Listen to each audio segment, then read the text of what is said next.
नमस्कार मित्रांनो, लग्नगाठ भाग 5. गेल्या 1.5 ते 2 तासापासून त्याच्या समोर खूप काही घडलं होतं. अजूनसुद्धा घडत होतं आणि पुढे अजून काय काय घडणार. आता त्याच्यामध्ये सहन करण्याची ताकदसुद्धा नव्हती. तिचे शब्द आज त्याला हार्ट अटॅककडे घेऊन जात होते. आज तिचे शब्द बोलताच याच्या मनामध्ये वेगळाच अनुभव होत होता. त्याला कळत नव्हतं की काय झालं आहे म्हणून. पण सान्वी अजूनसुद्धा शॉकमध्येच बसली होती. सान्वी त्याला केव्हाचं झालं जागं करत होती. त्याच्या नावाने हलवत होती आणि उठवतसुद्धा होती. पण सान्वीचा आवाज त्याच्या कानापर्यंत पोहोचत होता. पण तो मात्र शुद्धीवर काही केल्याने येत नव्हता. सान्वीने त्याला हात लावताच त्याला असं वाटलं, मला काय हार्ट अटॅक आला आहे का? मी ढगात पोचलो आहे का? त्याला काहीच कळेना.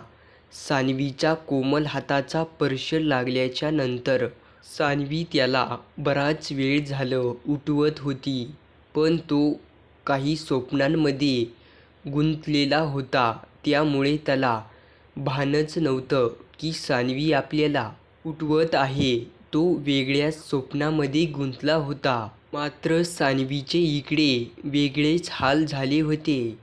सान्वी त्याला उठवत होती. तो काही केल्याने उठत नव्हता. तो तर आज एका खूपच छान स्वप्नामध्ये गुंतला होता. त्यामुळे आता सान्वी विचारात पडली, हा का बरं उठत नसेल?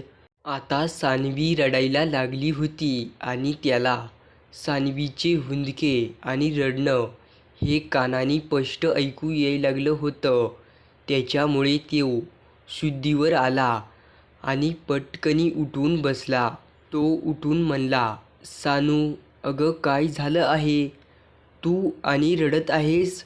काय झालं मला सांग बरं. त्याने सान्वीचा चेहरा ओंजळीमध्ये घेतला आणि अश्रू पुसत होता. सान्वीने त्याला विचारले, तुम्ही का असे पडला आहेत? तुला काही झालं आहे का? तुला चक्कर आली आहे का? सान्वीचं मात्र हायपर टेन्शन वाढलं होतं त्याला त्या अवस्थेत पाहून. पण मात्र तो तर एका स्वप्नांमध्ये गुंतला होता. सान्वीने त्याच्या चेहऱ्यावरून हात फिरवला. तो म्हणाला सान्वीला, अगं सान्वी, मला अटॅक आला होता, मेंदूचा अटॅक. त्याला सान्वी म्हणाली, मूर्ख आहेस का तू? कुठं मेंदूला अटॅक येत असतो का? वेड्यासारखं बोलू नकोस. आता त्याने सान्वीच्या तोंडावरती बोट ठेवलं आणि म्हणाला, अगं जाऊ दे ना, आता काय त्याचं धरलंस तू?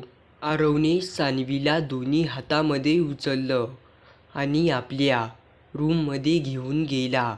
तर पुढील भागासाठी आपलं चॅनेल अवश्य सबस्क्राईब करा.